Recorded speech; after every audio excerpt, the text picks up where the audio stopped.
Bible मुकद्दस में से ज़बूर 50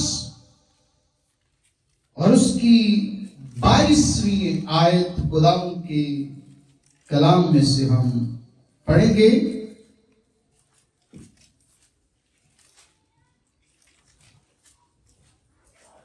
अब ऐ खुदा को भूलने वालों, इसे सोच लो, ऐसा ना हो कि मैं तुमको फाड़ डालूं और कोई छुड़ाने वाला ना हो।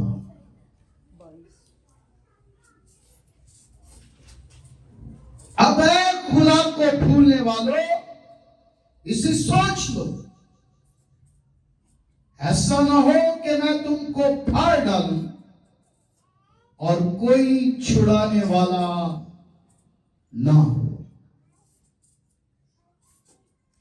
खुदावंद के पाक कलाम पढ़े और सुने जाने पर खुदावंद की बरकत चाहते हैं। आए आंखें बंद करें, सारी जमायत, सारी कलीसिया आंखें बंद करें, हम दुआ करें। खुदावंद अपने लोगों से कलाम करता है, खुदावंद अपने लोगों से बोलता है, खुदावंद अपने लोगों पर कलाम नाज़िल फरमाता है और वो कलाम नाज़िल फरमाकर अपने लोगों को शिफा बख्शता है। आइए उस कदूस से कहें कि खुदावंद, अगर मेरा दिल बीमार है तो मेरे दिल को शिफा बख्श दे। अगर मेरा ज़हन बीमार है तो अपने कलाम को नाज़िल फरमा, मेरे ज़हन को शिफा बख्श दे। खुदावंद से कहें कि खुदावंद, अगर मेरा पूरा बदन बीमार है तो मेरे पूरे बदन पर अपने कलाम को नाज़िल फरमाकर मेरे बदन को शिफा बख्श दे। और अगर मेरी रूह बीमार है तो खुदावंद, तेरे कलाम की कुदरत, तेरे कलाम में ये ताकत है कि तू मेरी रूह को भी शिफा बख्शने की ताकत रखता है। तू अपने कलाम से हमें शिफा बख्श दे, क्योंकि जब तू कलाम नाज़िल करता है अपने लोगों को शिफा बख्शता है, यीशु के नाम में आमीन। तशरीफ रखें खुदावंद की हजूरी में।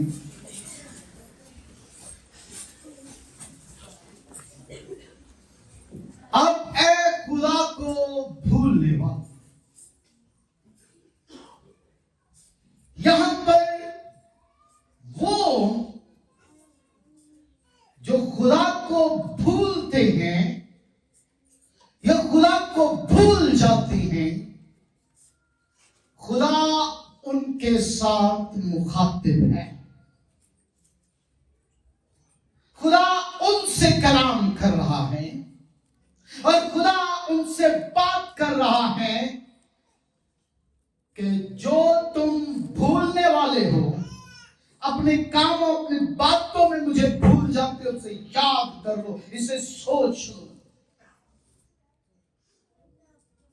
ऐसा ना हो कि मैं तुमको फाड़ डालूं और कोई बचाने वाला, छुड़ाने वाला नहीं होगा।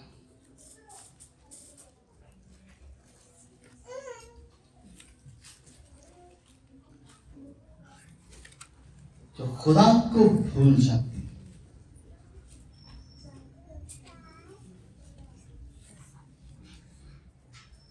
खुदा उनके साथ मुखातब होकर उनके साथ बात कर रहा है कि सोचो, इस बात को सोचो, अदरवाइज मैं तुमको फाड़ डालूंगा और कोई छुड़ाने वाला नहीं होगा।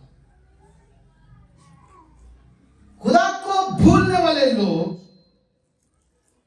यहां पर ज़बूर 50 में किस्म की आदतें बताई गई हैं जो खुदा को भूलने का सबब बनती हैं। पहली, तरबियत से अदावत रखने वाले, जो खुदा को भूलने वाले लोग हैं, जो तरबियत से अदावत रखते हैं। अगर उनको कोई बात सिखाई जाती है तो वो बात सीखते नहीं, तो वो खुदा को भूलने वाले लोग हैं। खुदा उनसे मुखातब हो रहा है जो तरबियत को अजीज नहीं रखते, जो तरबियत से अदावत रखते। खुदा उनसे बात कर रहा है कि ऐसा हो कि मैं तुझे फाड़ डालूं, क्योंकि तू तरबियत पजीर नहीं होता है। इंसान की किताब में लिखा है, तू गेहूं के साथ अहमक को उखली में डालकर उसको मुसल के साथ कूटे तो भी उसकी हमाकत उससे जुदा नहीं होगी।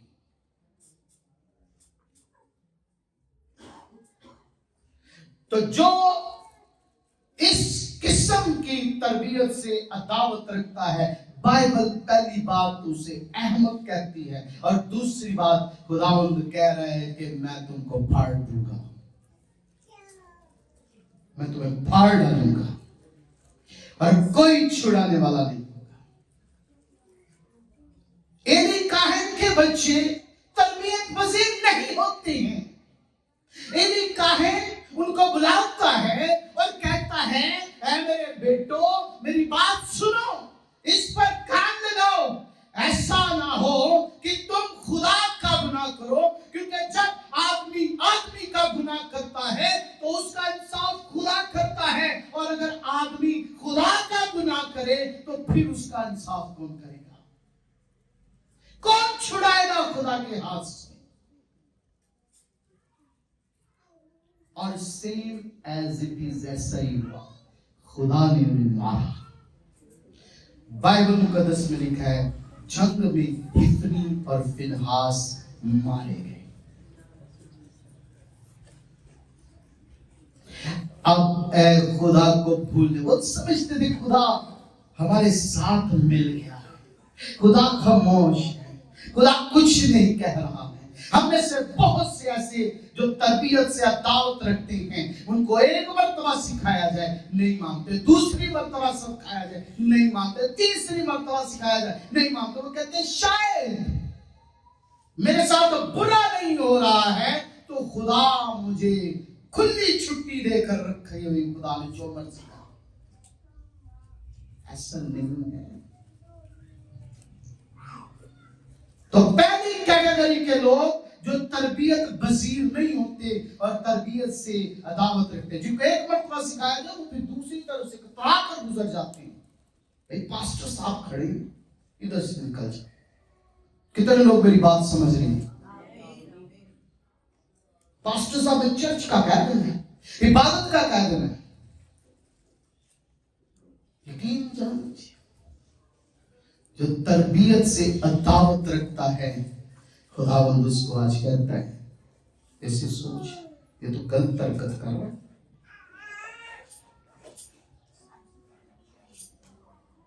मैं तुझे फाड़ डालूंगा, कोई छुड़ाएगा नहीं। दूसरी बात जो है, खुदा की बातों को पीठ पीछे फेंक देना। हमें से कई ऐसे लोग, कलाम हो रहा, आंखें बंद करके अपनी मस्ती में मस्त। हमें से कई ऐसे लोग कलाम सुनकर जब भी चर्च से बाहर निकले, खत्म, कलाम फिनिश, इब्लीस आता है उड़ा कर ले जाता है। पीठ पीछे इबादत करो, पीठ पीछे कर ली, दुआ करो, पीठ पीछे कर ली, खुदा के साथ साथ चलो, पीठ पीछे फेंक दिया उसको कलाम, रोजा रखो, पीठ पीछे, बंदगी में खुदा की हजूरी में आओ, पीठ पीछे। खुदा की बातें और कई ऐसी बातें, मैं लंबी तवील फरिश्त में नहीं जाना चाहता हूं। कलाम की बातें, खुदा की बातें जो पीठ पीछे फेंक देता है, खुदा उससे मुखातब होकर कह रहे, इसे सोच के तू क्या कर रहा है? फाड़ डालूंगा, कुछ छुड़ाएगा नहीं। और कितने जानते जब खुदा की लाठी चलती है तो उसमें आवाज नहीं होती है, उसकी आवाज नहीं। इसके सिंपल जो लफ्ज हैं कि खुदा की लाठी बेआवाज होती है, कौन छुड़ाएगा?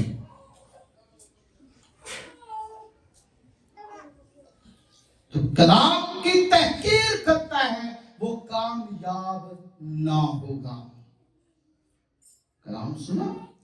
अच्छा, कई मतलब हम कलाम को इस तरह भी यूज करते हैं कि कलाम सुनाया जा रहा है तो हम अपने आप को बचा रहे होते हैं, साइड पर कर रहे होते हैं, ठीक है, क्योंकि कलाम मेरे ते ना लग जाए, कलाम मेरे ते ना हो जाए, जरा मेरे पीछे बैठा कलाम मुझे ते हो जाए। हम सेव कर रहे होते हैं अपने आप को, सोच रहे होते हैं। आज जो कलाम सुनाया जा रहा है पास्टर साहब ने खास वो जो है ना भाई वो ऐसा है, उस पर किया कलाम। आप यकीन जान लीजिए, खुदा के खादम, खुदा के लोग जब कलाम सुनाते हैं तो किसी एक को टारगेट नहीं करते। खुदा नबियों की मार्फत हम कलाम होता है अपने लोगों से। कितने लोगों को समझ आ रही है? ऐसा ना हो कि मैं तुमको फाड़ डालूं और कोई छुड़ा नहीं। इसे सोचो जो कलाम को पीठ पीछे फेंकते हैं। तीसरी जो खुदा को भूलने वाले लोगों की क्वालिटी है ना, तो चोर चोरी कर रहा हूं तो उसके साथ ही मिल जाते हैं। मैं इसका हवाला दूंगा, ये 8 चीजें इसी ज़बूर में है। ज़बूर 50 की 17 आयत से पढ़ना शुरू कर दो। ये सारी 17 से 22 तक एंड पर खुदा ने आ रखा है। कैसे सोचो, चोर चोरी कर रहा है, तू उसके साथ मिल गया, ठीक है, कर ले चोरी।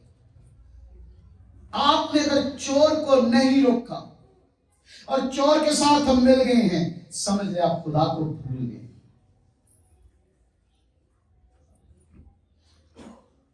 और जो ऐसे लोग हैं इसे सोच नहीं, खुदा उनका कैसे सोच, ऐसा ना कि मैं तुमको फाड़ और कोई छुड़ाने वाला नहीं होगा। चौथी, जानियों का शरीक बदकार लोगों के साथ मिल गया, गुनहगार बदी करने वालों के साथ मिल जाते। खुदा को भूलने वाले वो लोग हैं। 5वीं बात है, जिनके मुंह से बदी निकलती है वो खुदा को भूल जाते हैं। देखो कैसी जबरदस्त खुदा के कलाम की तालीम है। जिनके मुंह से बदी के अल्फाज, बुरे अल्फाज, ठीक है, गाली गलौज, गंदी बातें जिनके मुंह से निकलती हैं, वो खुदा को भूलने वाले लोग हैं।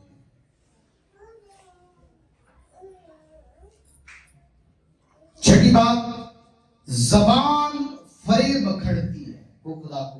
और मैं इसके मतलब बता दूं कि मुकाशफा की किताब में लिखा हुआ है, फरेब की बातें घड़ने वाला, झूठी बात का घड़ने वाला आसमान की बादशाही में दाखिल नहीं होगा। जिनके पास अच्छे शॉपनर होते हैं ना, बातें घड़ने वाले, ठीक है, वो खुद ही बना लेते हैं, घड़ लेते हैं बात। तो समझते कि मेरा माइंड बड़ा तेज चल रहा है, लेकिन इसे सोचो, खुदा कह रहा है तेरी जुबान, तेरा मुंह झूठी फ्रेम की बातें घड़ता है। इसे सोच, तू मुझे भूल रहा है। ऐसा ना हो कि मैं तुझे फाड़ डालूं और कोई छुड़ाने वाला।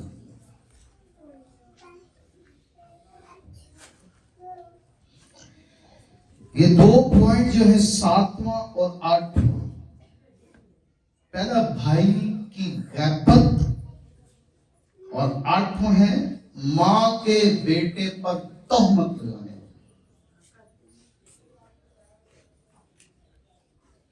अब इसका हवाला मैं पढ़ता हूं 17 आयत से। जबकि तुझे तरबियत से इदावत है और मेरी बातों को पीठ पीछे फेंक देता है, तू चोर को देखकर उससे मिल गया और जानियों का शरीक रहा है। तेरे मुंह से बदी निकलती है और तेरी जबान फरेब घड़ती है। तू बैठा बैठा अपने भाई की गैबत करता है और अपनी ही मां के बेटे पर तोहमत लगाता है। तूने ये काम किए और मैं खामोश रहा। तूने गुमान किया कि मैं बिल्कुल तुझ सा हूं। जब तू चोर के साथ मिल गया ना, तो खुदा कह रहा मैं खामोश रहा। तूने मेरी बातें पीठ पीछे फेंकी, खुदा कह रहा मैं खामोश रहा। तूने तोहमत लगाई अपने भाई पर, मैं खामोश रहा। तूने गैबत की अपने भाई की, मैं खामोश रहा। तू जानियों के साथ मिला, मैं खामोश रहा। और तू समझ रहा है कि मैं तेरे साथ मिल गया हूं। तो तूने गुमान किया कि मैं बिल्कुल तुझ ही सा हूं, लेकिन मैं तुझे मलामत करके इनको तेरी आंखों के सामने तरतीब दूंगा। अब ऐ खुदा को भूलने वालों, इसे सोच लो, ऐसा ना हो कि मैं तुमको फाड़ डालूं और कोई छुड़ाने वाला ना।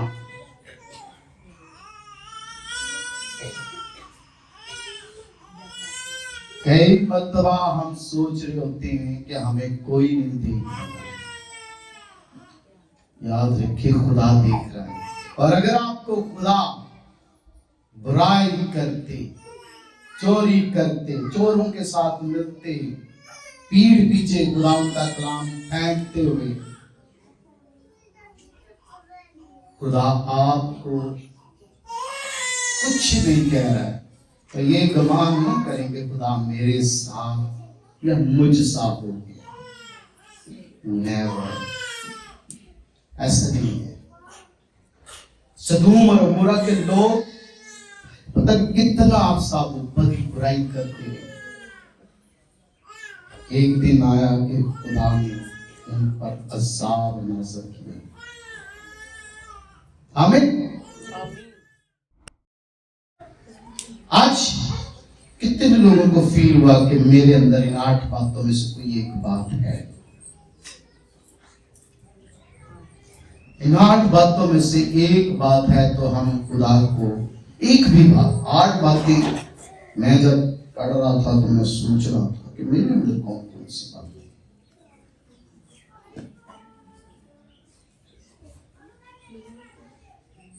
अगर इनमें से एक भी बात है, 2 में तो समझे हम खुदा को फॉरगेट कर रहे हैं, खुदा को भूल रहे हैं।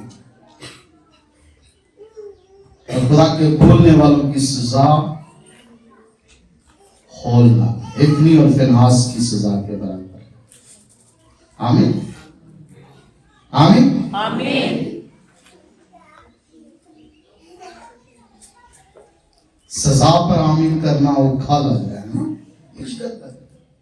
कि सजा पर आमीन कर, लेकिन ऐसा कलाम है जो खुदा के कलाम की तहकीर करता है, कामयाब ना होगा। आज भी बहुत से लोग ऐसे होंगे जो कलाम सुन तो रहे हैं, लेकिन बिल्कुल सेम टू सेम ऐसे ही हैं जैसा कलाम में बताया गया है कि तू अहमक को गेहूं के साथ उखली में डाल और उसको मूसल के साथ कूटे, तो भी उसकी हमाकत उससे जुदा नहीं। अपने दिल में अपने आप को ठहरा लेना कि मैं बड़ा अक्लमंद हूं, ये काफी नहीं। लेकिन अगर आज आप समझ लें कि खुदावंद मेरे साथ कलाम हो रहा है और खुदावंद का जो मूसल है मुझ पर लग रहा है, तो आज हमाकत लगा होनी चाहिए। आमीन। आज मेरी हमाकत मुझसे जुदा होनी चाहिए। आज मेरे अंदर अगर तरबियत से अदावत है तो जुदा होनी चाहिए मुझसे। अगर मेरे अंदर खुदा की कलाम की बातों को मैं पीठ पीछे फेंकता हूं तो ये बात मुझसे जुदा होनी चाहिए। मैं चोर को देखकर चोरी करते उसके साथ मिल जाता हूं, ये बात मुझसे जुदा होनी चाहिए। मैं अगर बदकारों का शरीक हूं तो ये बात मुझसे जुदा होनी चाहिए। अगर मैं भाई पर तहमत लगाता हूं, अदावत करता हूं उसके साथ जो मैं अपने भाई की जो है गैबत करता हूं तो मेरे साथ जुदा होनी चाहिए मेरी बातें। कितने लोग मेरी बात समझ रहे हैं? अदरवाइज हम उस लिस्ट में से निकल कर इस लिस्ट में आ जाएंगे जो अहमक वाली। कितने लोग समझे? अहमक वाली लिस्ट में से निकलना है। हमें इस लिस्ट में आना है कि जो गुनाह करके उसका इकरार करता है, उसे तर्क करता है, उस पर रहमत होगी। आमीन। आमीन। आइए सब आंखें बंद करें। अगर खुदावंद की रहमत चाहती, मेरी जिंदगी पर खुदावंद की रहमत हो तो ये बातें जो खुदा को भूलने वाले लोगों की बातें हैं मुझसे दूर हो।